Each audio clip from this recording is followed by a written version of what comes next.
Assalamualaikum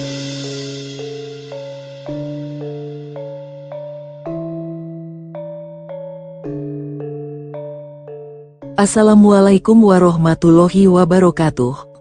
Berjumpa kembali di channel Langit Bukit Menoreh Official. Di kesempatan kali ini, akan melanjutkan cerita di video sebelumnya, sebuah cerita karya Ebes, yang berjudul, Babat Negeri Leluhur, episode yang ke-58. Sebelum kita masuk ke ceritanya, tekan dulu tombol like video ini dan jangan lupa tekan juga tombol subscribe channel ini. Dan nyalakan juga lonceng notifikasinya, agar tidak ketinggalan cerita-cerita lainnya. Dan seperti apa untuk kisahnya kali ini, langsung saja kita masuk ke ceritanya.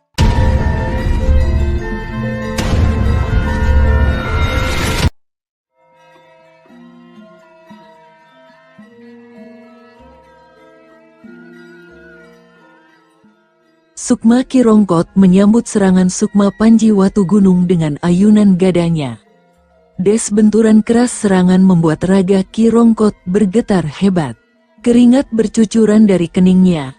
Sementara di sisi lain, tubuh Panji Watu Gunung terlihat terguncang sedikit. Para Brahmana, Pandita dan 4 orang lain terus membaca mantra-mantra puja. Pertarungan sengit antara Sukma Panji Watu Gunung dan Ki Rongkot terus berlangsung sengit. Saat tendangan keras Panji Watu Gunung telak menghajar dada Ki Rongkot, kakek tua itu meraung keras dan muntah darah. Merasa tidak bisa memenangkan pertarungan, Sukma Ki Rongkot langsung kembali ke raganya. Tubuh tua itu yang semula kaku langsung bergerak dan muntah darah segar.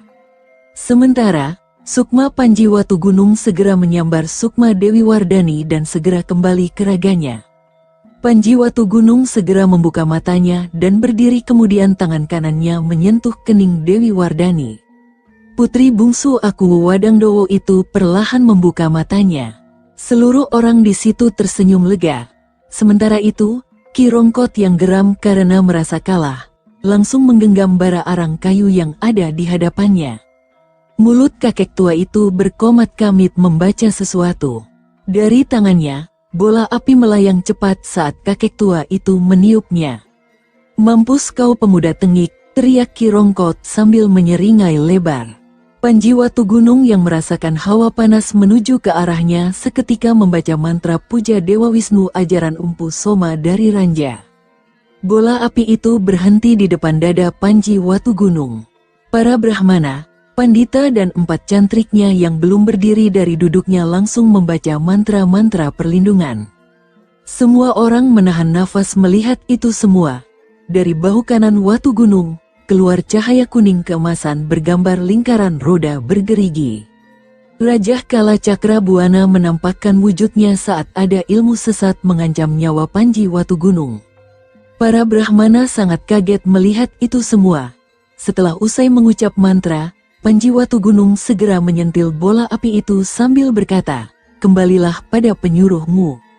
Tas, bola api itu langsung berbalik arah kembali ke menuju selatan. Ki Rongkot melotot saat melihat bola api santetnya berbalik arah. Dengan cepat kakek tua menghindar dari terjangan bola api, namun Palaguna yang di belakangnya tak bisa berbuat apa-apa. Bola api itu telak menghantam dada Palaguna.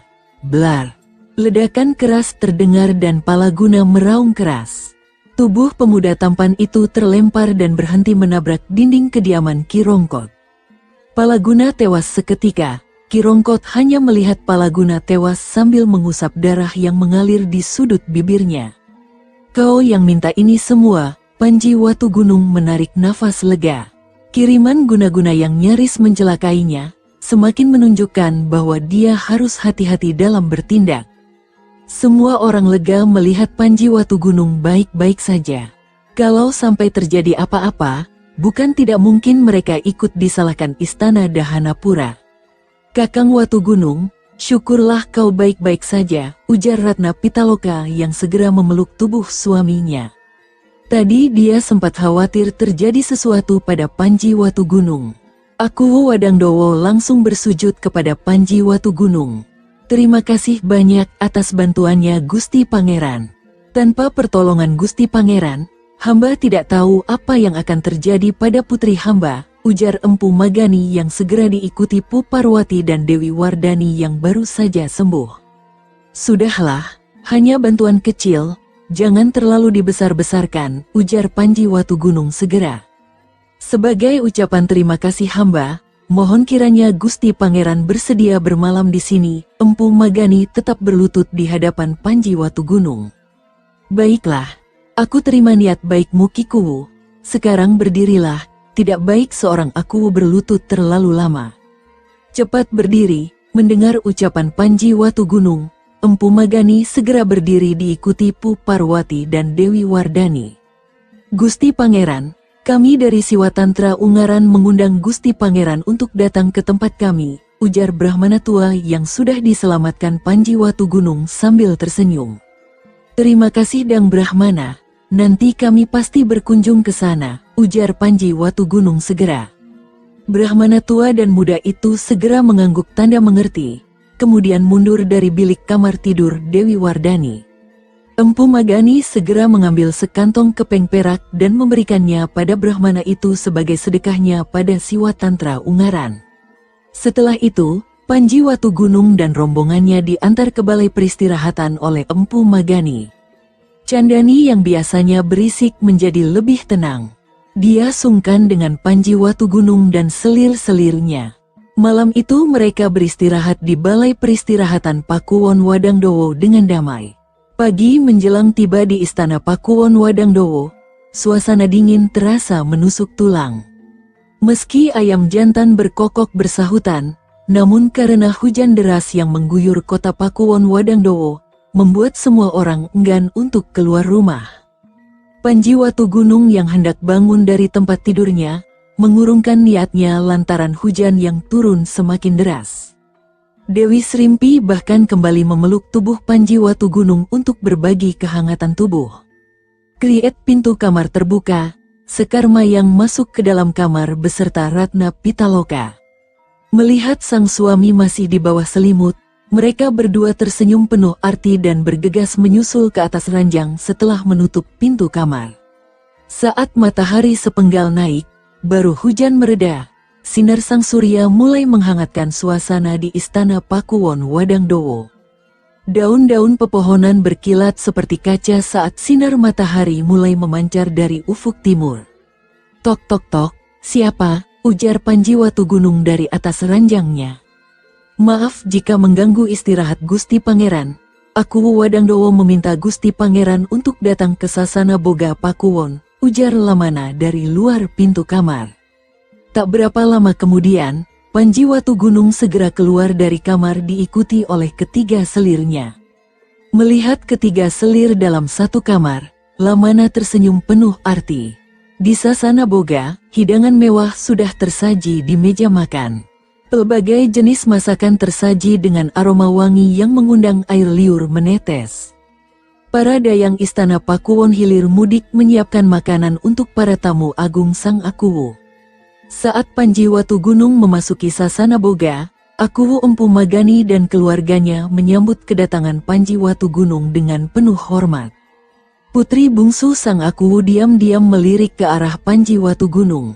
Mari silahkan Gusti Pangeran, kita sarapan pagi dulu sebelum Gusti Pangeran melanjutkan perjalanan ke Kalingga, ujar Empu Magani segera. Panji Watugunung mengangguk tanda mengiyakan. Pagi itu mereka sarapan dengan lahap. Usai sarapan pagi bersama, Panji Watugunung berterima kasih kepada Empu Magani, kemudian Pangeran Daha itu berpamitan pada Sang Akuwu Wadangdowo. Lamana yang tahu jalan, mendahului Panji Watugunung yang ingin menepati janjinya pada Brahmana tua, yaitu berkunjung ke Siwatantra Ungaran. Siwatantra Ungaran adalah salah satu pusat kegiatan keagamaan yang ramai pada masa itu. Berbagai resi dan pandita mengunjungi tempat itu. Puluhan pelajar dari berbagai daerah di Jawa Dwipa, Suvarnabumi, Bedahulu, serta negeri-negeri lain di Nusantara mendatanginya untuk belajar ilmu agama. Ratusan pelancong dan pengembara dari luar Nusantara, seperti dinasti Song dari Tiongkok, negeri Champa dan kerajaan Kola di India Selatan datang untuk sekedar berziarah atau menuntut ilmu. Dari kejauhan, ratusan Brahmana nampak hilir mudik di sekitar 9 bangunan di Siwatantra itu. Sang pemimpin Siwatantra Ungaran, Maharesi Jayantaka nampak tersenyum tipis melihat ke arah timur. Murid kesayangannya, Brahmana Janitra nampak heran memandang ke arah gurunya itu. "Maaf Maharesi, apa hal yang membuat Maharesi begitu bahagia sehingga tersenyum tanpa henti?" "Apa Maharesi melihat Dewa Wisnu di ufuk timur?" tanya Janitra dengan penuh sopan. "Bukan Dewa Wisnu, Janitra. Dewa Wisnu akan menitis 100 tahun lagi pada keturunan tamu yang sebentar lagi hadir di Siwatantra ini," ujar Maharesi Jayantaka sambil tersenyum tipis. "Mana tamunya Maharesi? Saya tidak melihat apa-apa." Brahmana muda itu ikut menatap ke arah timur. "Perhatikan Janitra, itu mereka datang," ujar Maharesi Jayantaka sambil menunjuk rombongan Panji Watu Gunung yang mulai terlihat di kejauhan. Semakin lama, rombongan Panji Watu Gunung semakin mendekati Siwatantra Ungaran. "Sambut mereka, Janitra, cari yang bernama Watu Gunung. Langsung hadapkan mereka kepadaku di serambi kediamanku," ujar Maharesi Jayantaka pada muridnya itu. "Baik Maharesi." Brahmana Janitra langsung menghormat pada Maharesi Jayantaka dan bergegas menuju ke gerbang timur Siwatantra Ungaran. Lamana yang baru saja turun dari kudanya hendak bertanya pada seorang Brahmana saat Janitra mendekatinya. "Maaf Kisanak, apa ada yang bernama Watu Gunung di antara kalian?" tanya Brahmana Janitra dengan sopan. "Ada Brahmana muda. Ada perlu apa kau mencarinya?" Lamana menatap wajah Brahmana Janitra dengan penuh pertanyaan. "Maharesi Jayantaka, pemimpin Siwatantra Ungaran ingin bertemu dengan Watu Gunung," ujar Janitra yang seketika membuat kaget rombongan Panji Watu Gunung. Tanpa banyak bertanya, mereka lantas mengikuti langkah sang Brahmana muda. Di barat bangunan pemujaan Siwatantra Ungaran, di serambi kediamannya, Maharesi Jayantaka sudah duduk bersila menunggu kedatangan Panji Watu Gunung dan rombongannya. "Silahkan duduk nak Mas Panji Watu Gunung, dan selamat datang di Siwatantra Ungaran," ujar Maharesi Jayantaka sambil tersenyum tipis. Panji Watu Gunung segera berjongkok dan menyembah kepada Maharesi Jayantaka diikuti oleh ketiga selirnya dan keempat temannya. Panji Watu Gunung menghaturkan hormat kepada Maharesi Jayantaka. Pemimpin Siwatantra Ungaran itu langsung tersenyum melihat penghormatan yang dia terima. "Sudah, duduk dengan tenang di sini nak Mas. Jangan jauh-jauh, aku ingin melihat wajah Bapak Wangsa Kadiri nantinya," ujar Brahmana tua berjenggot panjang itu segera. Panji Watu Gunung segera duduk bersila di samping sang Maharesi Jayantaka. "Mohon maaf Maharesi, Watu Gunung masih belum memahami apa maksud dari perkataan Maharesi baru saja." Panji Watu Gunung segera menghormat. "Akan kuberikan kepadamu sesuatu yang berguna untuk kehidupanmu dan keturunanmu kelak nak Mas." Usai berkata demikian Maharesi Jayantaka segera memejamkan matanya. Seketika jiwanya berpisah dari badannya. Panji Watu Gunung segera mengikuti langkah sang Maharesi. Dalam sekejap mata, dua sukma itu sudah duduk bersila di alam kasat mata. "Nak Mas Panji, aku akan menurunkan wahyu pemimpin yang disebut juga Hasta Brata yang berasal dari kitab Manawe Dharma Sastra. Dengar baik-baik, pemimpin itu harus memiliki 8 sifat yang akan menjadi pegangan dalam melaksanakan tugasnya sebagai panutan bagi masyarakat.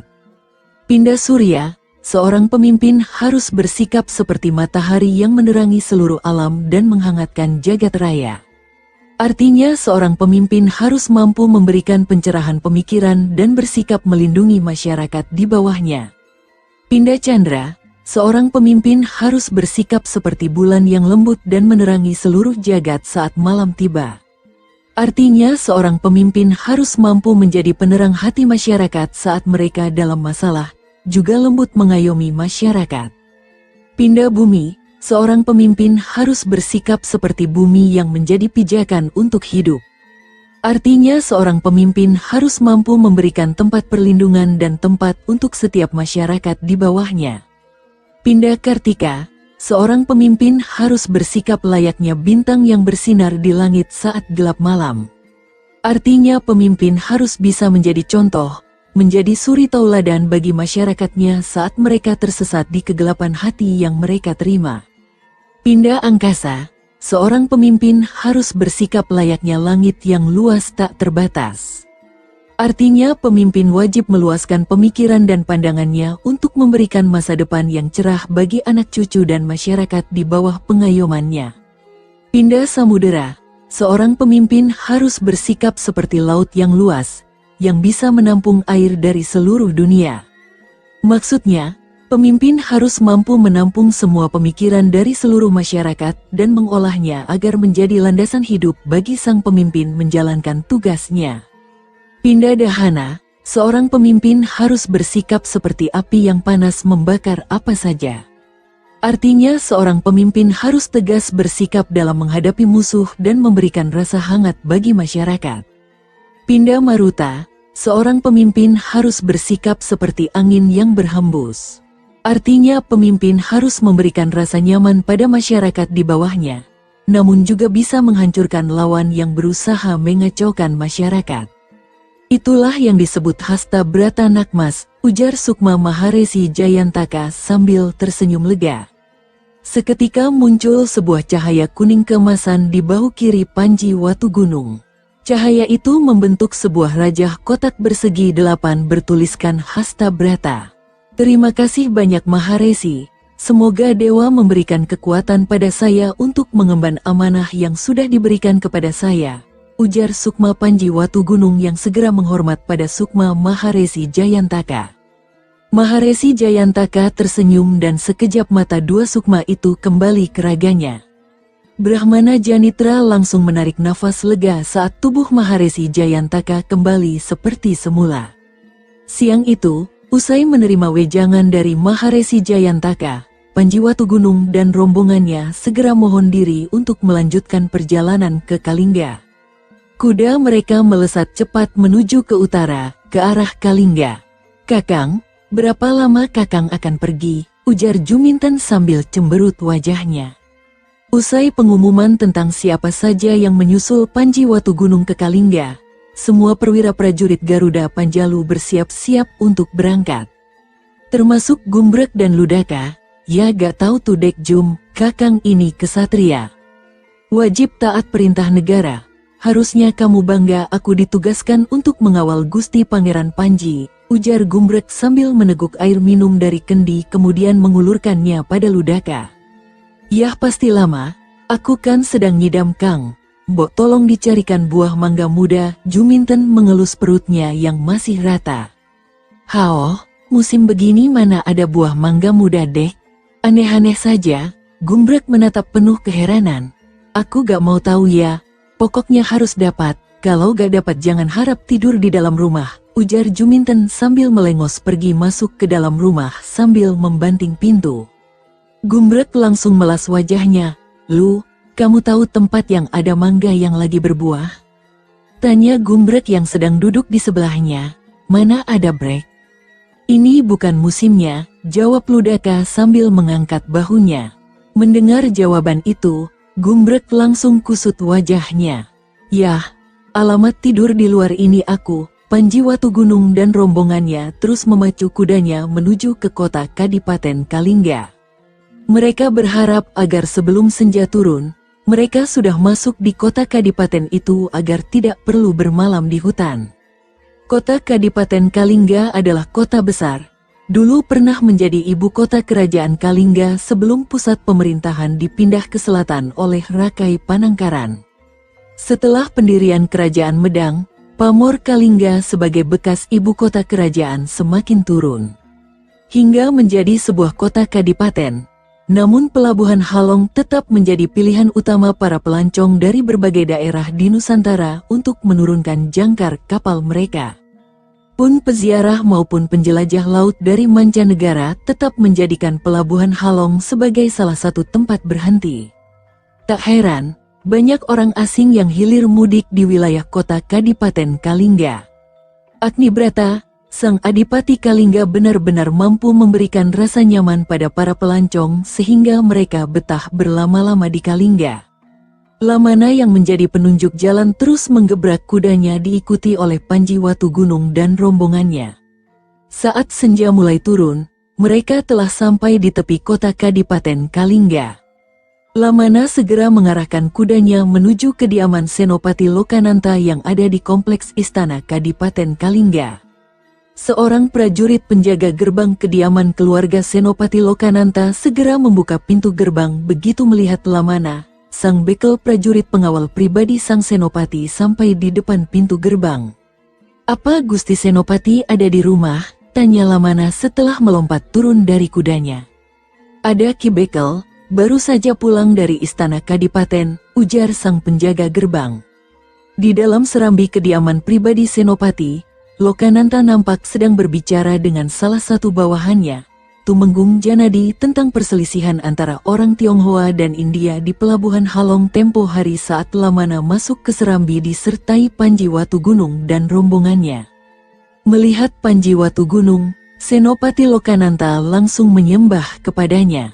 Tumenggung Janadi langsung mengikuti, "Sembah bakti hamba untuk Gusti Pangeran Panji Watugunung."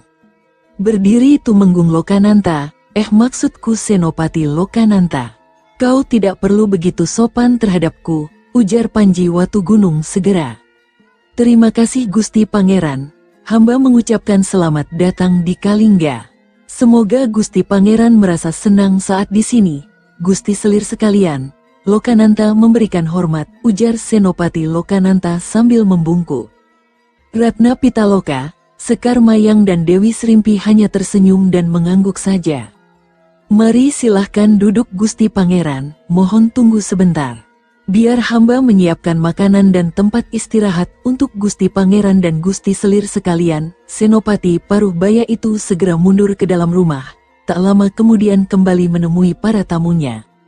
"Paman Senopati, apa paman lupa denganku?" ujar Candani sambil tersenyum tipis. Maaf aku tidak mengenalimu, Cah Ayu. Siapa kau ini?" tanya Senopati Lokananta kemudian. "Wah Paman Lokananta, mentang-mentang sudah jadi pejabat tinggi lupa dengan keponakan. Aku Candani, putri Tarapaksi si pendekar pedang ular dari Padepokan Gunung Alang-alang," ujar Candani sambil tersenyum simpul. "Jagat Dewa Batara, bocah kemarin sore yang suka menangis itu sudah sebesar ini?" "Hahaha, Paman benar-benar pangling Cah Ayu." Senopati Lokananta tertawa lepas. Saat dia meninggalkan Gunung Alang-alang, Candani masih berusia 2 tahun. Sekarang sudah 17 tahun, dan gadis itu berubah menjadi wanita cantik. Paman ingatnya hanya bagian itu saja," Candani pura-pura merajuk. "Hehehe, bagaimana kabar ayahmu? Dan bagaimana ceritanya kau bisa bersama Gusti Pangeran Panji Watugunung?" tanya Senopati Lokananta penasaran. Candani lalu bercerita tentang kehidupan orang tuanya sampai akhirnya bertemu dengan Panji Watugunung lalu melakukan perjalanan ke Kalingga. Dingin malam kembali datang, para pelayan dan emban di kediaman Senopati Lokananta menyajikan makanan malam itu dengan cekatan. Pelbagai jenis masakan disajikan. Usai makan, para pelayan mengantar Candani, Harsa dan Gentala ke kamar peristirahatan mereka. Begitu pula dengan Ratna Pitaloka, Sekar Mayang dan Dewi Srimpi. Sedangkan Panji Watugunung, Lamana, Senopati Lokananta dan Tumenggung Janadi masih bertahan di serambi kediaman sang Senopati. "Senopati Lokananta, aku membawa tugas dari Gusti Prabu Samarawijaya untuk menyelidiki berita Paguhan yang berencana untuk makar pada Panjalu. Apa kau sudah dengar berita ini?" Panji Watugunung menatap wajah Senopati Paruhbaya itu segera. Senopati Lokananta menghela napas panjang. "Hamba sudah mendengar kabar itu Gusti Pangeran." Untuk lebih jelasnya biar Tumenggung Janadi yang menjelaskan. "Janadi, bicaralah sekarang," ujar Senopati Lokananta pada Tumenggung muda itu kemudian. "Ampun Gusti Pangeran, berdasarkan berita dari Telik Sandi yang hamba kirim ke Paguhan, Adipati Gandakusuma bersiap untuk memberontak terhadap Daha. Menurut berita, dia menyiapkan sedikitnya 2.000 pasukan berkuda, 6.000 prajurit berjalan kaki, 1.000 pemanah dan 1.000 prajurit perbekalan, Tumenggung Janadi memberi hormat.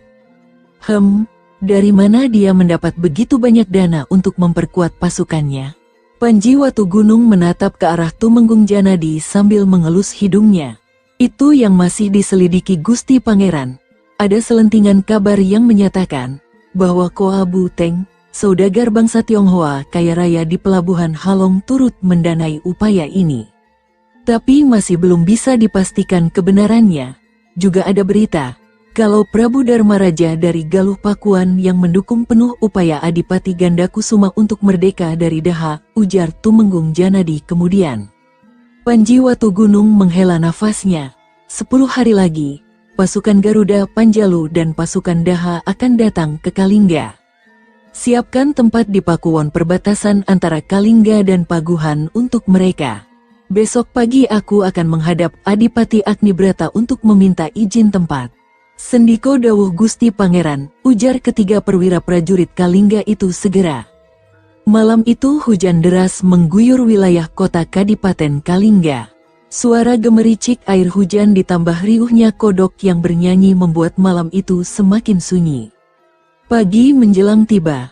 Meski semalaman hujan deras, tapi pagi ini cuaca cukup bersahabat.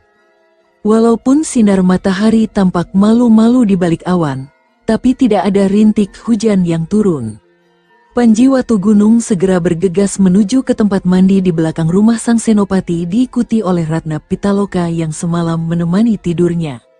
Senopati Lokananta mendahului langkah Panji Watugunung menuju ruang pribadi Adipati bersama Tumenggung Janadi dan Lamana.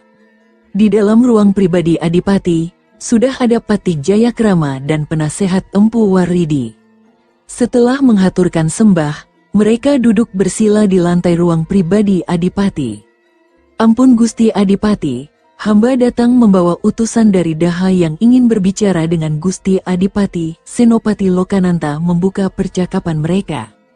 Kalau kau mengaku utusan istana Daha, tunjukkan lencanamu sebagai tanda kau benar-benar utusan dari Daha, ujar Adipati Agnibrata sambil mengangkat tangan kanannya.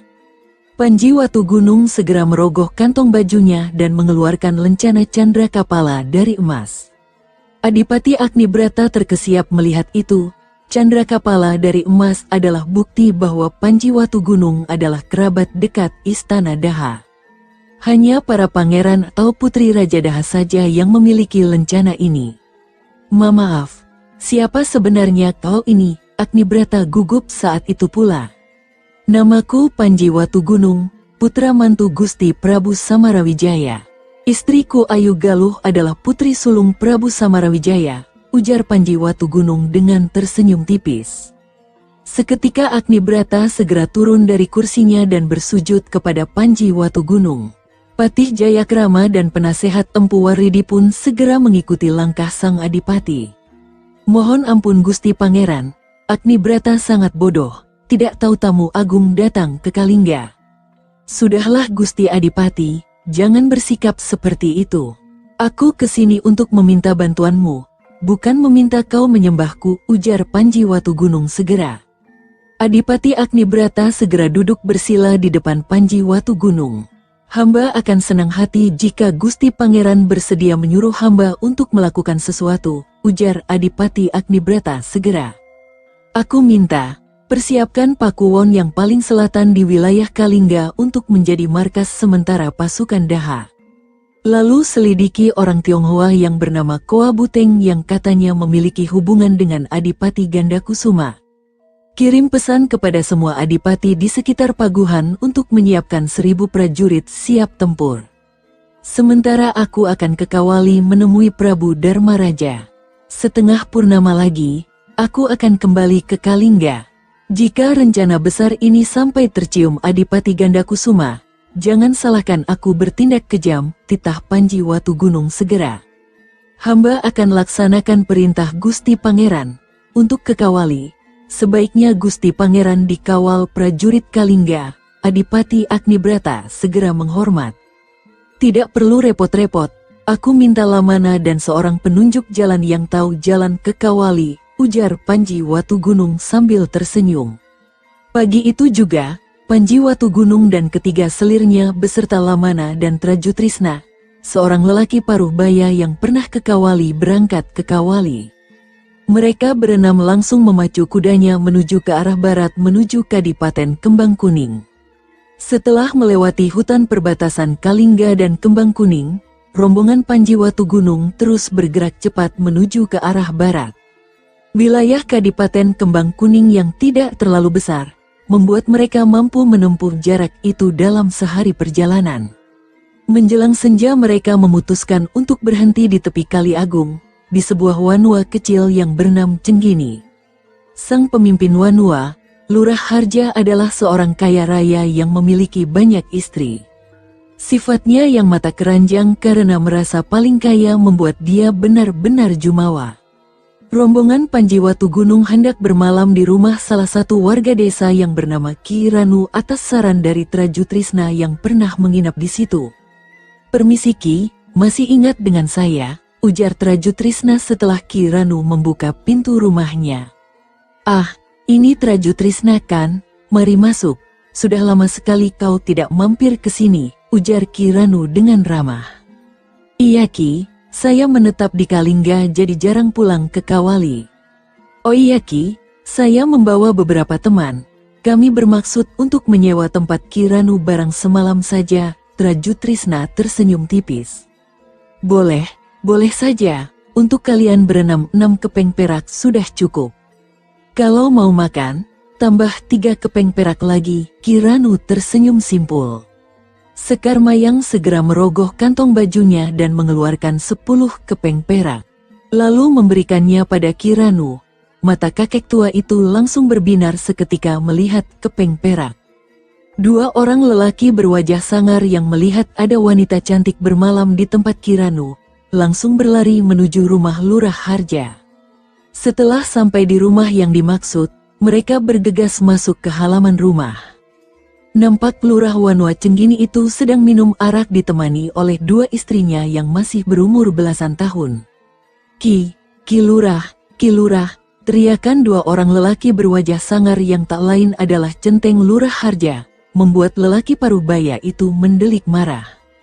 "Bangsat, mengganggu kesenanganku saja," gerutu Lurah Wanua Cenggini itu sambil keluar dari rumahnya. "Ada apa ha? Apa kalian ingin aku hajar?" teriak-teriak di depan pintu rumahku sore-sore begini. "Hardik Lurah Harja, bukan Ki, bukan, ada wanita cantik yang menginap di rumah Ki Ranu Ki," ujar si Centeng berbadan gempal. "Alah, mana mungkin, di wanua ini sudah tidak ada wanita cantik." Lurah Harja mencibir ke arah centengnya itu. "Benar Ki Lurah, sepertinya mereka bukan dari daerah sini. Kelihatan dari cara berpakaian dan bahasanya Ki. 3 wanita cantik loh Ki, kulit mereka putih seperti susu," ujar si Centeng berbadan gempal memanasi otak Lurah Wanua Cenggini itu. Awas kalau kalian menipuku, segera panggil kawan-kawanmu. Malam ini juga, kita ambil 3 wanita cantik itu," perintah Lurah Wanua Cenggini itu segera. 2 orang Centeng Lurah Harja tersenyum tipis. Dalam hati mereka sudah membayangkan mendapat sekantong kepeng perak dari Lurah Harja yang hendak mereka pakai untuk acara jaipongan di wanua sebelah. Tak berapa lama kemudian, 10 orang Centeng berkumpul di depan rumah Lurah Harja. Kemudian Lurah Harja memimpin mereka ke rumah Ki Ranu yang terletak di dekat dermaga penyeberangan Kali Agung. Sesampainya di rumah Ki Ranu, Lurah Harja langsung berteriak lantang, "Ki Ranu, serahkan 3 wanita cantik itu, kalau tidak, aku hancurkan rumahmu." Ki Ranu tergopoh-gopoh keluar dari rumahnya mendengar teriakan Lurah Wanua Cenggini. Laki-laki paruh baya itu terkejut saat melihat 10 orang Centeng Lurah Harja berdiri di halaman rumahnya. "Ada apa ini Ki Lurah? Mengapa banyak membawa orang ke rumahku?" tanya Ki Ranu sedikit takut. "Hehehe, ada 3 wanita cantik di rumahmu bukan? Serahkan mereka padaku cepat," ujar Lurah Harja sambil tersenyum licik. "Jangan Ki, mereka tamuku, aku mohon lepaskan mereka," tatap Ki Ranu sedikit memelas. Sebisa mungkin dia akan habis-habisan melindungi tamu yang bermalam di rumahnya. Kau berani menentang kebijakanku? Sudah bosan hidup kau rupanya, ha? Hardik Lurah Harja sambil mendelik tajam pada Kiranu. Saat Lurah Harja berteriak keras itu, Panji Watugunung dan ketiga selirnya keluar dari dalam rumah Kiranu. Kenapa kalian malah keluar? Cepat masuk ke rumah, ucap Kiranu sedikit cemas.